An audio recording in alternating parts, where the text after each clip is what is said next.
सर्वप्रथम सर्वांना श्री स्वामी समर्थ. स्वामी महाराजांच्या कृपेने तुमच्या सर्व चांगल्या इच्छा पूर्ण होत ही स्वामींचरणी प्रार्थना करते आणि आजच्या व्हिडिओला सुरुवात करते. 2026 मधील अधिक महिना सुरू झालेला आहे. 17 मे ते 15 जून असा हा अधिक ज्येष्ठ महिना असणार आहे. सोन्यासारखा हा महिना असतो. जेवढी सेवा होईल ना तेवढी आवर्जून करा. तुम्ही ज्या देवांना इष्टदेवतांना मानतात ना त्या देवांची सेवा करायची आहे. आणि आपल्याला अधिक महिन्यामध्ये मंगळवार आणि शुक्रवार आपल्या कुलस्वामिनीची सुद्धा विशेष सेवा करायची आहे. इतकं भरभरून फळ मिळेल ना. कितीही अडचणी असू द्या, आर्थिक अडचणी ज्या घरात असतील ना त्या सर्व स्त्रियांनी, माझ्या सर्व महिलांनी शुक्रवार असो अधिक महिन्यातील किंवा मंगळवार आपल्या कुलदेवीची सेवा जरूर करा. आणि 2 विड्याची पानं देवी आईच्या चरणी जरूर अर्पण करा. मग तुम्ही गोड पानाचा जरी विडा अर्पण केला, नंतर तो विडा प्रसाद स्वरूप तुम्ही सर्वांनी घरात प्रसाद स्वरूप खाऊ शकता. नाही जमलं तर 2 विड्याची पानं घ्या, चांगली देठाची हिरवीगार, धुवून घ्या, पुसून घ्या. त्यावर थोडीशी साखर ठेवा, 2 लवंग ठेवा, दोन्ही हातात ती विड्याची पानं घ्या आणि तुमच्या मनातील इच्छा बोलून आपल्या कुलस्वामिनीला अर्पण करा. इतका सोन्यासारखा आशीर्वाद मिळेल की तुमच्या सर्व इच्छा क्षणात माता लक्ष्मी आपली कुलदेवी जरूर पूर्ण करेल. सुंदर उपाय आहे विड्याची पानं. तुम्हाला जर जास्त विड्याची पानं मिळाली तर आवर्जून देवी आईचा फोटो असेल, किमान महिन्यातून एकदा का होईना या अधिक महिन्यात मंगळवार शुक्रवार, एखाद्या मंगळवार शुक्रवार जरी ही सेवा केली तुम्ही चालेल. तुम्हाला जर दर मंगळवार शुक्रवार करायची असेल, दर मंगळवार शुक्रवार तुम्ही गोड पानाचा विडा अर्पण करू शकता. आता नाही जमणार माझ्या सर्व महिलांना एवढ्या वेळा, तर मग एक वेळा जरी तुम्ही महिन्यातून या एक वेळा जरी अर्पण केला गोड पानाचा विडा किंवा पानांची माळ जरी अर्पण केली, त्याला 2-2 लवंगा अर्पण करू शकता तुम्ही. विड्याचं पान आणि 2 लवंगा अशी सुद्धा माळ तयार करून आपल्या कुलस्वामिनीला अर्पण करू शकता. नाही जमलं, मी तुम्हाला सांगितलं, 2 विड्याची पानं घ्या, त्यावर थोडी साखर ठेवा, 2 लवंग ठेवा आणि तुमच्या देवी आईच्या चरणी ती 2 विड्याची पानं अर्पण करून द्या. नंतर तुम्ही विड्याची पानं ती निर्माल्यात टाकू शकता. ती 2 लवंग आणि थोडी साखर असेल, तुम्ही प्रसाद स्वरूप खाल्ली तरीही चालेल. तर आपल्याला अधिक महिन्यामध्ये काही नियमांचं पालन जरूर करायचं आहे. मांसाहार, मद्यपान होणार नाही, कुणाचा अपमान होणार नाही याची जरूर काळजी घ्यायची आहे. महिलांनो, फक्त आपली माऊली आणि आपण एवढंच बघा. या महिनाभरात इतकं भरभरून फळ मिळणार आहे. कुणाचीच निंदा नालस्ती करू नका. आणि कुणी तुमची निंदा नालस्ती करत असेल तरी पण त्याला प्रतिउत्तर करू नका. देव आहे, उत्तर आपला देव देणार आहे. म्हणून तुम्हाला रडवत जरी कोणी असेल ना, कुणालाच काही अपशब्द बोलू नका. आणि आपल्या वास्तूत तर अजिबात नाही. तुम्हाला आज रडवत आहे, उद्या तो रडणार आहे, हे 100 नाही 1000% खरं आहे.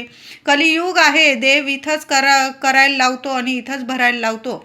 म्हणून कुणालाच प्रतिउत्तर करू नका आणि कुणाविषयी अपशब्द आपल्या वास्तूत बोलू नका. कुणाच विषयी निंदा नालस्ती करू नका. या महिन्यातच काय तर कधीच कुणाची निंदा नालस्ती करू नये. कुणाच्या डोळ्यामध्ये आपल्यामुळे पाणी येईल ना, तर असं तर कधीच वागू नये. तर अधिक महिन्यामध्ये या अधिक महिना संपायच्या आत आपल्या कुलदेवी आईची ओटी भरायची आहे. महिलांनो, घरच्या घरी जरी भरली तुम्ही चालेल. तुम्ही मूळ स्थानी जाणार असाल तुमच्या कुलस्वामिनीच्या दर्शनाला, तर छान असं सहकुटुंब सहपरिवार जाऊन देवी आईचा दर्शन घ्यायचं आहे. मानपान करा, गोडाचा म्हणजे पुरणाचा नैवेद्य दाखवा तिला. काही घरांमध्ये अधिक महिन्यामध्ये दर्शन घेतलं जात नाही, काही घरांमध्ये घेतलं जातं. तुमच्या परंपरेनुसार तुम्ही जर जात असाल देवी आईच्या दर्शनाला तर तिथं तुम्ही मूळ स्थानी जाऊन देवी आईची ओटी वगैरे भरा, मानपान करा, तिचा छान असं दर्शन घ्या. आता नाहीच जमलं सगळ्यांना, मग घरच्या घरी जरी आपल्या कुलदेवी आईची ओटी भरली ना तुम्ही तरीही चालेल. तर आपल्या कुलदेवी आईची ओटी तुम्ही खणा नारळाची भरू शकता किंवा साडी चोळीची भरली तरीही चालेल. बघा, तुम्ही 15 तारखेला अधिक महिना संपणार आहे तर 9 तारखेपर्यंत तुम्ही 9 तारखेपर्यंत किंवा 12 तारखेपर्यंत तुम्ही 9 तारखेला मंगळवार आलेला आहे, शेवटचा अधिक महिन्यातील मंगळवार 9 तारखेला 9 जून 2026 आणि 12 जून 2026ला शेवटचा शुक्रवार आलेला आहे. या दिवसापर्यंत तुम्ही तुमच्या कुलदेवी आईची ओटी घरच्या घरी भरू शकता. तर छान असा जरीच्या काठाचा पीस आणा, ब्लाऊज पीस किंवा साडीची भरत असाल छान अशी सोनेरी बॉर्डर असेल, छान अशी जरीची साडी आणा, तुम्हाला जेवढी परवडेल तेवढी. ताटात ती साडी ठेवायची आहे, त्यावर सर्व 6 शृंगाराच्या वस्तू, तुम्ही जेवढ्या वस्तू ठेवत असाल देवी आईला ओटी भरताना त्या सर्व ठेवायचं आहे. चांगला पाणीदार नारळ घ्यायचा आहे, नारळ ठेवा. 5 मूठ गहू किंवा तांदूळ ते ठेवायचे आहे. गोड पानाचा विडा ठेवा, वेणी किंवा तुम्ही गजरा वगैरे आणलेलं असेल, फुलं आणलेलं असेल, छान ओटी तयार करून घ्यायची आहे. देवी आईच्या चरणी हळदी कुंकू अर्पण करा. ओटीच्या सर्व साहित्याला हळदी कुंकू लावायचं आहे आणि ओटीमध्ये ती पुडी मिळते आपल्याला पूजेच्या साहित्यामध्ये, त्यात हळकुंड असतं, बदाम, खारीक, ती पुडीसुद्धा घ्यायची आहे. किंवा तुमच्याकडं सुट्ट असेल, हळकुंड, बदाम, खारीक, बांगड्या वगैरे या सर्व वस्तू 7 शृंगारामध्ये देवी आईच्या चरणी ठेवायच्या आहे. त्या ताटात ठेवा. सर्व साहित्याला हळदी कुंकू लावा.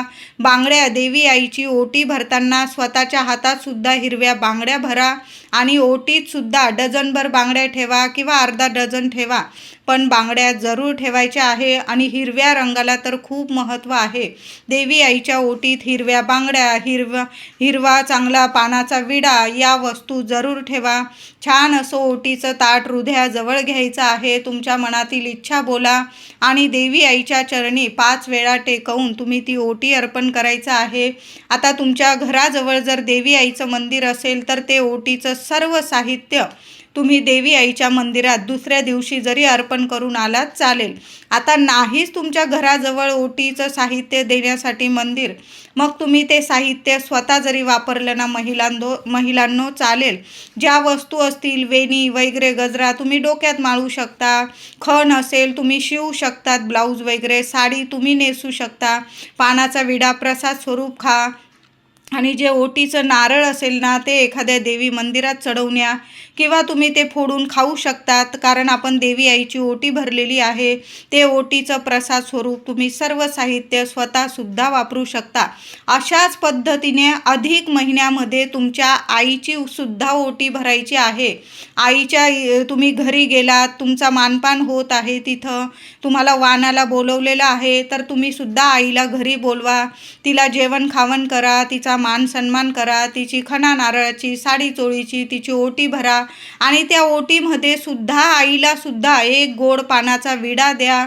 बांगड्या, हिरव्या बांगड्या डझन 2 डझन जेवढ्या तुमची मम्मी घालत असेल आई तेवढ्या बांगड्यासुद्धा, हिरव्या बांगड्यांना खूप महत्त्व आहे अधिक महिन्यामध्ये. तुम्ही स्वतःसुद्धा बांगड्या भरा आईकडून आणि तुम्ही आईला सुद्धा बांगड्या भरा. आता तुमची सासू असेल, सासूला सुद्धा तुम्ही अधिक महिन्यामध्ये बांगड्या भरू शकता. असं नाही की आईला करतोय मग सासूला नाही, तर आपली आईच असते ती, तर तिला सुद्धा गोड पानाचा विडा द्या. तिला खणा नारळाची ओटी नाही भरू शकत तुम्ही एकाच घरातल्या आहे म्हणून, पण एक साडी तर तुम्ही तिला आनंदाने काहीतरी भेटवस्तू म्हणून दोन्ही आईंना तुम्ही आईची ओटी भरा. तुमच्या जन्मदेती आईची आणि आपली आई असेल सासू आई, तिला एक छान भेट म्हणून तुम्ही साडी जरी दिली ना तरीही चालेल. तिला छान अशा हिरव्या बांगड्या भरा, तिला सुद्धा गोड पानाचा विडा द्या. बघा दोन्ही घरात इतका आनंद निर्माण होतो ना की कशालाच कमी राहत नाही. अखंड लक्ष्मी नांदते. अशा प्रेमाने जर आपण अधिक महिन्यामध्ये सर्वांचा मान सन्मान केला ना तर त्या घरांमध्ये, दोन्ही घरांमध्ये इतका आनंद येतो, इतका आनंद निर्माण होतो की साक्षात लक्ष्मीनारायण भरभरून आशीर्वाद देतात. आणि अशा आनंदी घरांमध्येच माता लक्ष्मी प्रसन्न राहते. म्हणून दोन्ही घरांचा मानपान महिलांनो तुम्ही करू शकता अशा पद्धतीने. आणि आपल्या कुलदेवी आईची ओटी तर आवर्जून भरा. मी सांगितलं महिना संपण्याच्या आत जरूर भरा. आणि रोज झालं तर देवी आईला कुंकुमार्चन जरूर करा. संध्याकाळी नित्य नियम बनवून घ्या. तुम्ही सकाळी पण करू शकता ही सेवा. नाही जमलं माझ्या महिलांना, संध्याकाळी करा. दिवा अगरबत्ती लावून घ्या, आसन घेऊन बसा. ओम कुलदेवताय नमः, ओम कुलदेवताय नमः, ओम श्रीम नमः, ओम श्रीम नमः या मंत्रांचा जप करत करत देवी आईला 11 वेळा, 21 वेळा किंवा जास्तीत जास्त वेळा जरूर कुंकुमार्चन करा आणि अधिक महिन्यातलं कुंकुमार्चन केलेलं कुंकू एका डबीत साठवून ठेवा. बघा, असा महिना पुढील 33 महिने तरी आता पुन्हा येणार नाही आणि खूप सुंदर महिना असतो. जेवढी सेवा होईल ना तेवढी आवर्जून करा. देवी आईला दर मंगळवारी जरी तुम्ही कुंकुमार्चन केलं, रोज नाही जमलं तुम्हाला, मंगळवारी करा, शुक्रवारी करा, पण आवर्जून करा. आणि अधिक महिन्यातील प्रत्येक शुक्रवारी 16 वेळा किंवा 8 वेळा किंवा जेवढ्या वेळा होईल महिलांनो, नाहीच जमलं किमान 1 वेळा तरी महालक्ष्मी अष्टकाचा पाठ आवर्जून बोलायचा आहे तुम्हाला. सुंदर, इतके सुंदर अनुभव येतील तुम्हाला. कितीही पैशांच्या अडचणी असू द्या, माता लक्ष्मी आहे, कुठल्या ना कुठल्या रूपात येऊन तुमची मदत करून जाईल आणि पैशांचे मार्ग तुम्हाला मोकळे करतील. चांगल्या याच्याने म्हणजे चांगल्या कामाने, कष्टाला तुम्हाला इतकं फळ मिळेल. चांगल्या मार्गाने तुमच्या घरात पैसा येऊ लागेल. तुम्ही काही कष्ट घेत आहात, तुमचे पती मुलं कष्ट घेतात, काही वेळा खरंच खूप अडचणी येतात, पैसा येतो आणि निघून जातो, कुणाचं आरोग्य नीट राहत नाही किंवा काही ना काही आले पैसे की निघून जातात, बरकत राहत नाही. मग अशा वेळी कष्टाला जर फळ मिळत नसेल ना, तर अधिक महिन्यात देवी आईची महालक्ष्मी अष्टकाची सेवा आवर्जून करा. आणि जिथं लक्ष्मी मातेची सेवा होते तिथं नारायणांची सेवेशिवाय ही सेवा अपुरी आहे, अधुरी आहे.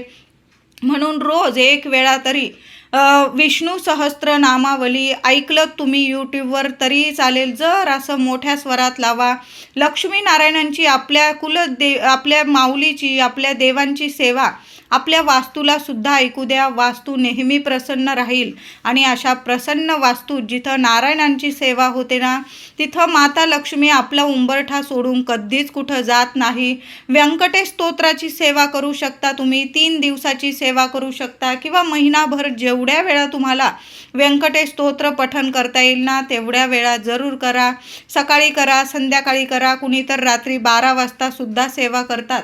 जसं जमेल तशी सेवा करा, पण हृदयापासून करा. वाचायचं म्हणून वाचायचं नाही, आपल्याला हृदयापासून, मनापासून एकन एक शब्द आपल्या मनाला ऐकू गेला पाहिजे, अशा पद्धतीने आपल्याला सेवा करायची आहे. श्री सूक्तम पठण करता आलं तर जरूर पठण करा, जेवढी सेवा होईल तेवढी करा.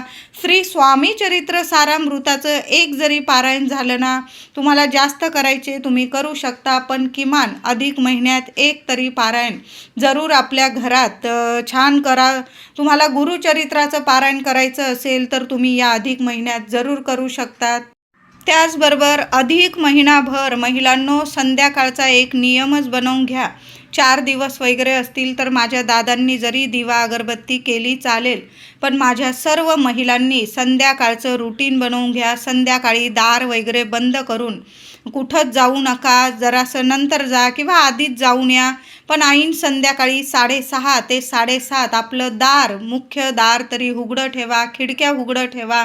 मुख्य दाराशी दिवा, तुळशीजवळ दिवा, छान धूप, दीप, अगरबत्ती, सुवासिक आपलं घर इतकं प्रसन्न करून ठेवा की माता लक्ष्मी इतकी प्रसन्न झाली पाहिजे की दुःख दारिद्र्य नावाला सुद्धा काय 100 जन्म तुमच्या उंबरठ्यावर सुद्धा फिरकलं नाही पाहिजे, असं आपलं घर करून ठेवायचं आहे. महिलांनो संध्याकाळी आपलं मुख्य दार उघडं ठेवा. मच्छर येऊ द्या, पण आपलं मुख्य दार जरूर उघडं ठेवा. दिवा अगरबत्ती करा. 2 लवंग रोज जाळता आला तुम्हाला उंबरठ्यावर जाळा किंवा तुमच्या देवघरासमोर माता लक्ष्मी समोर जरी जाळल्या, कापूर जाळा, 1-2 तुकडे कापूर. नाही जमलं रोज तर अधिक महिन्यातील मंगळवार किंवा शुक्रवार माता लक्ष्मी समोर कापूर जाळा आणि त्यावर 2 किंवा 5 लवंग आवर्जून जाळा. संपूर्ण घरात तो कापूर धूप फिरवा. आपल्या मुख्य उंबरठ्यावर सुद्धा मातीच्या पंतीत तुम्ही कापूर जाळू शकता. अधिक महिन्यामध्ये लेक जावयाला वाण देताना तुम्ही सोनं चांदी तुम्हाला परवडत असेल देऊ शकता, नाहीतर सरळ तांब्याचं ताट घ्या एक, किंवा तुमच्या लेकीकडं जी तांब्याची वस्तू नसेल ती सुद्धा तुम्ही वाण म्हणून देऊ शकता.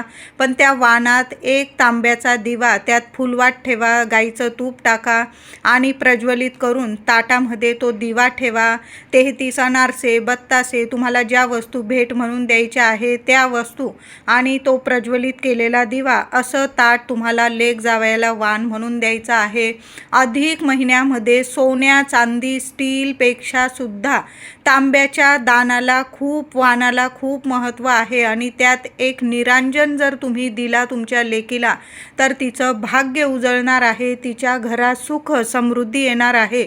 म्हणून तुम्हाला वाण द्यायचं असेल तर तुम्ही जे द्यायचं ते द्या, पण एक तांब्याचा निरांजन जरूर द्या आणि त्यात फुलवात गाईचं तूप टाका आणि तो निरांजन प्रज्वलित करून वाणासह तुम्ही त्या ताटात तो दिवा आवर्जून लेक जावयाला द्यायचा आहे.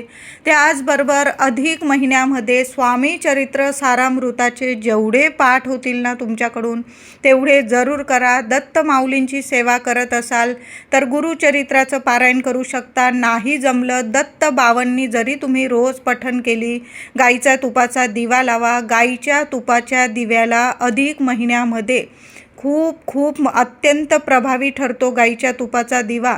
आणि आपल्या घरातली जी नकारात्मकता असते, काही दोष असतात, अडीअडचणी असतात, त्यासुद्धा नष्ट होतात. म्हणून अधिक महिन्यामध्ये जेव्हा सेवा कराल ना तर गाईच्या तुपाचा दिवा लावा, धूप दीप लावा, आसन घेऊन बसा आणि स्वामींची सेवा करत असाल, दत्तगुरू महाराजांची, गजानन माऊलींची विजय ग्रंथाचं पारायण करत असाल तर अगदी साध्या सोप्या पद्धतीने करायचं आहे. मांसाहार मद्यपान होणार नाही याची काळजी घ्यायची आहे. त्याचबरोबर या अधिक महिन्यामध्ये लेकीने माहेर राहून या 3-4 गोष्टी तरी आणू नका. तुम्ही नंतर जात असाल तेव्हा तुम्ही आणू शकता, पण जेव्हा अधिक महिन्याचं वाण घ्यायला तुम्ही आईवडिलांकडं जाल तर अधिक महिन्याचं वाण घेऊन सासरी येताना तुम्हाला लोणचं असेल, गोधडी असेल किंवा विळी, सुरी, कैची अशा धारदार वस्तू किंवा लोणचं, आंबट, तिखट या वस्तूसुद्धा माहेर राहून चुकूनसुद्धा सासरी आणू नका. नंतर तुम्ही आई वगैरे तुम्हाला लोणचं देत असेल तुम्ही नंतर आणू शकता, पण अधिक महिन्यात चुकूनसुद्धा माहेर राहून लोणचं असेल, तिखट असेल, मसाले असेल अशा तिखट वस्तू घेऊन सासरी येऊ नका. अगदी गोडाचे अनारसे किंवा गोडाचा काही पदार्थ दिला असेल आईने, आनंदाने घेऊन यायचं आहे घरी, पण सुरी, कैची, कात्री अशा धारदार वस्तूसुद्धा माहेर राहून आणू नका. तुम्ही जर या गोष्टी पाळत असाल महिलांनो तर आवर्जून पाळा.